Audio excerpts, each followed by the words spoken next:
स्वागत है आप सभी साथियों का चेतक एजुकेशन के इस यूट्यूब चैनल पर। साथियों, ये साइकोलॉजी का 360 डिग्री सेशन है जिसमें अपन पढ़ रहे हैं साइकोलॉजी की क्लासें। पहली क्लास अपनी अधिगम को लेकर स्टार्ट हुई थी, जिसमें अपन ने पढ़ा था अधिगम का अर्थ, उसका मीनिंग, उसका स्वरूप, उसकी नेचर और उसकी विशेषताएं, उसकी प्रॉपर्टीज। देख लीजिए माइंड मैप पहली क्लास में जो मैंने आपको बनवाया था, ये था अधिगम। और अधिगम में अपन ने ये चीज़ें पढ़ ली थी, सीखने का अर्थ और विशेषताएं और उसके साथ साथ उसका स्वरूप।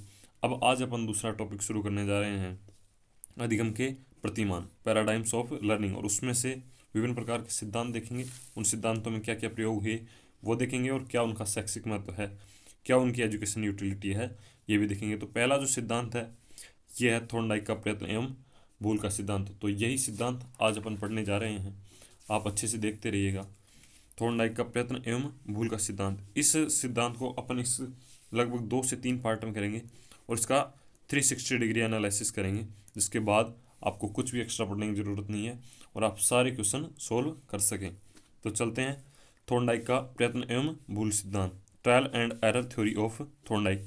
मैंने जहाँ जहाँ सुविधा के लिए आपको इंग्लिश भी, जहाँ जहाँ उपयुक्त लगी वहाँ इंग्लिश भी आपको उपलब्ध करवाई है, ताकि आपको कोई कन्फ्यूजन ना रहे। आधुनिक शिक्षा मनोविज्ञान के जनक थॉर्नडाइक का पहले एक फैक्चुअल अपन इंट्रोडक्शन ले लेते हैं।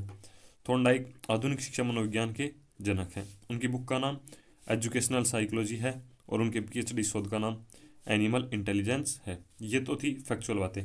मैंने आपको अधिगम टॉपिक शुरू करते वक्त बताया था कि अधिगम टॉपिक में फैक्चुअल चीज़ें बहुत कम हैं। इसमें एक तो कॉन्सेप्ट बिल्डिंग होगी आपकी, और दूसरा आपका साइकोलॉजी में इंटरेस्ट डेवलप होगा।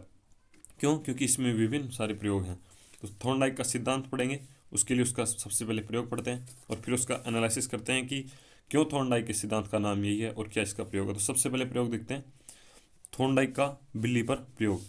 थॉर्नडाइक का बिल्ली पर प्रयोग क्या था उसको यहाँ समझते हैं। थॉर्नडाइक ने एक पजल बॉक्स लिया, जिसे आप सामान्य भाषा में पजल बॉक्स को बोल सकते हैं पिंजरा। यानी थॉर्नडाइक ने एक पिंजरा लिया और उसके अंदर एक भूखी बिल्ली उसके अंदर रखी। अब उसके बाहर, इस पिंजरे के बाहर भोजन रखा, यानी भोजन में मांस का टुकड़ा रखा। प्रयोग को आप अच्छे से समझिए, क्या था प्रयोग। प्रयोग के आधार पर आप पूरा सिद्धांत याद कर सकते हैं और इसकी सारी उपयोगिताएं भी आप प्रयोग के आधार पर सीख सकते हैं। ये इस क्लास का पार्ट 1 है और पिछली जो क्लास है उसका लिंक डिस्क्रिप्शन में है। देखिए क्या क्या प्रयोग था। प्रयोग ये था कि पिंजरे में थॉर्नडाइक ने भूखी बिल्ली को रखा और उसके बाद भोजन रखा। अब भोजन, जैसे ही बिल्ली ने भोजन देखा, वह बिल्ली भूखी थी, इसलिए उसने चारों ओर पिंजरे में उछलना कूदना प्रारंभ किया। यहाँ इस पिंजरे में एक नोब लगा दिया गया, यानी लीवर। अब जैसे ही बिल्ली का पाँव लीवर पर पड़ता और ये जो नोब है ये हट जाता और दरवाज़ा खुल जाता और बिल्ली खाना खा लेती। शुरू के प्रयासों में बिल्ली चारों ओर उछलती कूदती रही और अचानक उसका पैर लीवर पर पड़ गया और दरवाज़ा खुल गया। फिर से थॉर्नडाइक ने बिल्ली को वापस पिंजरे में बंद किया। कुछ प्रयासों के बाद लगातार जब थॉर्नडाइक ने अवलोकन किया तो देखा कि बिल्ली के प्रयास अब उद्देश्यनिष्ठ होते जा रहे हैं। उद्देश्यनिष्ठ का तात्पर्य क्या है कि बिल्ली धीरे धीरे आसपास उछल कूद नहीं करती, वह केवल अब लीवर के आसपास ही उछलने कूदने लग गई।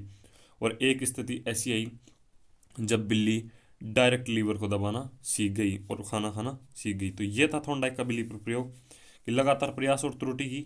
उसने पहले प्रयास शुरू किए कि कैसे भी उसको भोजन मिले, उसके साथ कुछ कुछ त्रुटियां हुई। त्रुटियां क्या हुई, क्या उसके साथ एरर्स रही। एरर्स ये रही कि बिल्ली पहले सीधे नोब तक पहुंचना नहीं सीख पाई। तो यही है थॉर्नडाइक का सिद्धांत का नाम, प्रयत्न एवं भूल सिद्धांत। पहले उस बिल्ली ने प्रयत्न किए, उसके साथ कुछ भूल हुई, यही सिद्धांत का नाम। और क्या क्या इस सिद्धांत को नाम दे सकते हैं। इस सिद्धांत का दूसरा नाम है उद्दीपक अनुक्रिया सिद्धांत, स्टिमुलस रेस्पॉन्स थ्योरी या एसआर थ्योरी। ये भी आप इसका नाम रख सकते हैं। एसआर थ्योरी क्यों? देखिए सबसे पहले स्टिमुलस जो शब्द है, उद्दीपक जो शब्द है, इसका अपन एनालिसिस करते हैं। किसी भी शब्द का यदि आपको एनालिसिस करना है तो आप उसे ऑक्सफोर्ड की डिक्शनरी में सर्च करें। जो मैंने पैराडाइम शब्द का आपको अर्थ बताया था, प्रतिमान का जो भी पैटर्न बताया था, पैटर्न, इसका अर्थ पैटर्न होता है, वो भी मैंने ऑक्सफोर्ड डिक्शनरी से लिया था। स्टिमुलस शब्द भी मैंने आपको ऑक्सफोर्ड डिक्शनरी से ही बताया। देखिए क्या होता है इसका अर्थ, something that produce a reaction in a human an animal और ए प्लांट। कुछ भी जो किसी किसी व्यक्ति, जानवर या पौधे के अंदर क्रिया उत्पन्न करता है वो क्या होता है? स्टिमुलस। वो क्या होता है? उद्दीपक। तो देखिए, ये जो भोजन है, ये जो भोजन है वह बिल्ली के अंदर क्या कर रहा है? अनुक्रिया उत्पन्न कर रहा है, तभी तो बिल्ली भाग दौड़ कर रही है। तो इसलिए उद्दीपक, उद्दीपक क्या है यहाँ? भोजन। जैसे अपने को अभी भूख लग रही है या प्यास लग रही है, तो पानी अपने लिए क्या होगा? उद्दीपक। अभी अपने को पैसा चाहिए, तो उद्दीपक क्या होगा अपने लिए? पैसा। जो भी चीज़ अपने अंदर एक क्रिया उत्पन्न करती है वही क्या होती है? उद्दीपक। अब आप उद्दीपक को समझ गए हो। तो बिल्ली उद्दीपक को देखकर विभिन्न सारी अनुक्रियाएं कर रही है, विभिन्न क्रियाएं कर रही है, तो इसे ही क्या बोलते हैं? उद्दीपक अनुक्रिया सिद्धांत। स्टिमुलस को देख के जो भी रेस्पॉन्सेज बिल्ली कर रही है, इसी के आधार पर क्या है इसका नाम?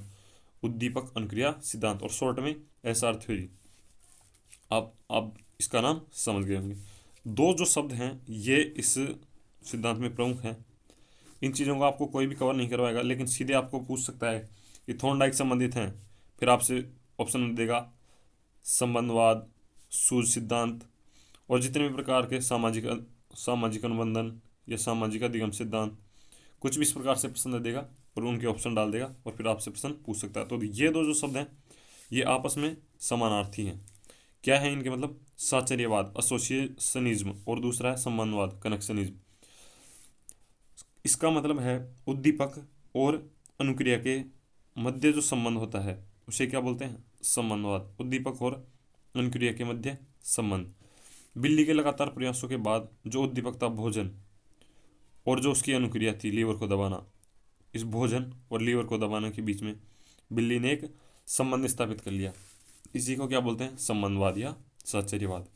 हालांकि दोनों में माइनर डिफरेंस है, फिर भी दोनों लगभग लगभग समानार्थी ही हैं। तो ये था थॉर्नडाइक का सिद्धांत, क्या उसके नाम थे और क्या उसका प्रयोग था। अब अपन एक एक करके चीज़ों को पढ़ते हैं, इस सिद्धांत का पूरा एनालिसिस करते हैं। सबसे पहले तो थॉर्नडाइक सिद्धांत की प्रमुख विशेषताएं क्या हैं? 3 इसकी प्रमुख विशेषताओं को लेकर अपन चलेंगे, एक एक को देखते हैं। पहला है सीखने की प्रक्रियाएं पशु में हो या मनुष्य में समान ढंग से होती है। इसका तात्पर्य क्या है? इसका तात्पर्य ये है कि पशु हो या मनुष्य, सभी प्रयास और त्रुटि के माध्यम से सीखते हैं। कोई भी सूझ के माध्यम से नहीं सीखता है। इसका दूसरा भी आप देख सकते हैं, सीखना क्रमोत्तर होता है न कि सूझपूर्ण। अब इसको देखेंगे, पहले आप ये समझ लीजिए कि सीखना चाहे पशु में हो या मनुष्य में, वह दोनों में प्रयास और त्रुटि के माध्यम से होता है, ऐसा मानना था थॉर्नडाइक का। कैसे? जैसे बिल्ली, आप एक एग्जाम्पल तो आप बिल्ली का रखें, बिल्ली पशु है तो बिल्ली का आप एग्जाम्पल जो थॉर्नडाइक ने प्रयोग किया था उसे आप अवश्य ध्यान रखें। क्या है ये कि बिल्ली ने लगातार प्रयास के बाद में भोजन को खाना और लीवर को दबाना, इन दोनों चीज़ों के बीच में संबंध स्थापित कर लिया था। इसी प्रकार से मैं आपको मनुष्य के लिए एक एग्जाम्पल दे सकता हूँ। आप जिस भी रूम में बैठे होंगे उसमें एक स्विच बोर्ड होगा, उसमें विभिन्न स्विच होंगे, लगे होंगे, जो अलग अलग चीज़ों से संबंधित है। जैसे ये 2 स्विच लाइट से संबंधित और ये 2 स्विच फैन से संबंधित, या अन्य किसी उपकरण के लिए भी कोई स्विच होगा।